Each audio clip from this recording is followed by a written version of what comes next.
Nesse vídeo a gente fala um pouquinho a respeito do Android Studio 4.1, versão liberada dia 12 de outubro de 2020. Quais são as novidades que essa versão do Android Studio trouxe e como que a gente consegue usar isso nos nossos projetos. Então, eu tenho aqui um projeto, é um cadastro de usuário bem simples, cadastrar um nome e pronto, assim eu tenho um banco de dados. Vamos começar com a primeira atualização, que é você conseguir rodar um emulador aqui dentro do Android Studio. Então, como se fosse essa preview aqui de layout. Você consegue habilitar essa funcionalidade aqui em File, em Settings, navega até Emulador, aqui dentro de Tools, Emulador, e você pode clicar aqui para abrir um emulador dentro do Android Studio. Eu vou dar OK e vou rodar esse emulador aqui para a gente ver como funciona. Com essa atualização, então, nós temos o emulador aqui dentro do Android Studio e você consegue interagir aqui mais rápido, você não tem que ficar trocando de janelas. No entanto, pode parecer que o emulador talvez seja mais rápido, ou mais leve, ou mais performático, mas ele continua a mesma coisa de rodar um emulador numa janela separada. Aqui na minha máquina a gente está pegando em torno de 5 GB Android Studio mais emulador, então é bem pesado ainda. Aqui você tem uma interação mais rápida e você consegue já trocar o seu código, roda o emulador, está aqui sem sair do Android Studio.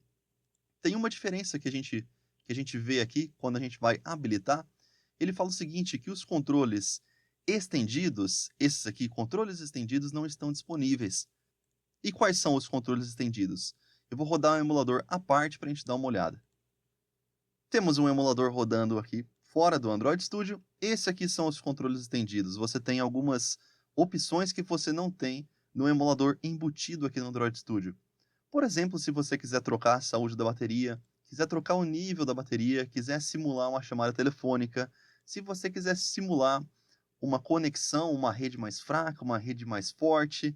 Então, essas configurações aqui você não tem disponível dentro do Android Studio. Então, parece de fato que essa atualização que traz aqui dentro do Android Studio um emulador é algo para você usar mais rapidamente, sem ter que ficar abrindo um outro emulador. Bom, depende do cenário, né? Se adequa para você, ótimo. Se não, o emulador aqui continua funcionando da mesma maneira. Depende do cenário. Segunda novidade que nós temos é este Database Inspector aqui. Esse aqui é muito legal. Esse aqui permite você conseguir olhar o banco de dados da sua aplicação aqui dentro do Android Studio. Como que funciona? A gente tem que ter pelo menos uma versão do nosso dispositivo rodando acima da API 26. Então aqui ele pede API 26 ou mais, né? 27, 28 e etc. Então vamos rodar essa aplicação. Primeiro de tudo, a gente precisa, obviamente, ter um banco de dados para a gente conseguir inspecionar. Então, minha aplicação rodou. Perceba que eu não cliquei em nenhuma configuração. O Android Studio já entendeu que a minha aplicação, que se chama Convidados, está aqui. Tem esse banco de dados, chama GuestDB, de fato. Eu criei com esse nome. E tem uma tabela de guest, eu tenho um convidado aqui. Então, tenho esse convidado. E o que é a parte legal aqui, né? Por que isso é legal? Porque você não tem que sair do Android Studio para conseguir ver o banco. Antes, o que tinha que ser feito? Você tinha que navegar aqui até o seu dispositivo virtual, então até o seu navegador, abrir a pasta data, outra pasta data, procura aqui a sua aplicação. Uma vez que você encontrou a sua aplicação, o que você teria que fazer? Baixar os arquivos do banco de dados e abrir num outro software que seja capaz de ler um banco de dados SQLite. Então, a gente tinha todo um passo a passo para fazer essa visualização dos dados. E muitas vezes você está olhando um aplicativo que vai crescendo a quantidade de dados, você precisa de algo mais visual. Você precisa ver o banco de dados e ver se está salvando certo, se está listando de fato os dados que estão ali dentro. Então aqui, este Database Inspector vai economizar muito tempo quando a gente precisar fazer algo desse tipo. Você tem uma visualização rápida. E mais legal ainda, tem algumas opções bem bacanas aqui. Live Updates, quando você faz uma inserção, qualquer coisa no banco que altere os dados, essa tabela já atualiza automaticamente, sem você ter que ficar fazendo refresh aqui. Algo bem legal, você também consegue editar o valor aqui. Então, se eu estou aqui na minha tabela, eu vou editar esse convidado, vou dar um nome X para ele, venho aqui na aplicação e pronto, o dado está alterado. Também é fácil de testar valores específicos. Se você quer testar alguma lógica, você pode testar alterando o dado aqui direto. Outra coisa muito legal, quando você tem o room configurado no seu projeto, por exemplo, e você tem a marcação aqui carry, Essas carries você consegue executar, então eu vou clicar aqui no ícone de tabela com uma pequena lupa. Ele traz a carry aqui para mim, como esse room vai executar. No caso é um select tudo, né? Estou trazendo todos os dados, mas eu poderia, por exemplo, fazer uma seleção específica. Então, eu clico aqui, o room já consegue gerar a carry e me pedir os parâmetros. Então, o ID aqui no caso tenho 1, então eu vou colocar 1 e vou clicar para rodar.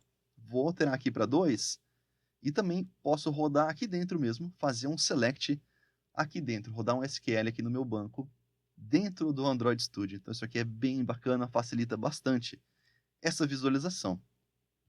E para a gente fechar, último, mas não menos importante, é o nosso projeto Kotlin, quando criado do zero. E para a gente ver isso, o que eu vou falar, eu vou fechar essa aplicação e eu vou criar um projeto Kotlin. Fechei a minha aplicação, eu vou criar um projeto Kotlin aqui rapidinho, Empty Activity, para a gente ver quais são as diferenças.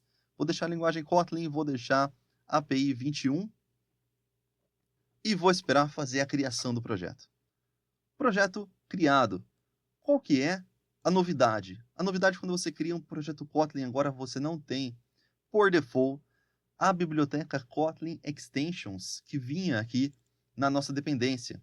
O que isso impacta? O que significa isso? No Kotlin, quando você criava um projeto, você conseguia atribuir um ID para um elemento. Então, por exemplo, teste. Atribuindo esse ID, você poderia vir aqui na sua Activity e já buscar o elemento teste. Só que agora, não consigo mais encontrar. Estou com um erro aqui, ó. Porque quem fazia isso era a biblioteca que se chama Kotlin Android Extensions. Essa biblioteca faz o mapeamento dos elementos de interface para o seu código.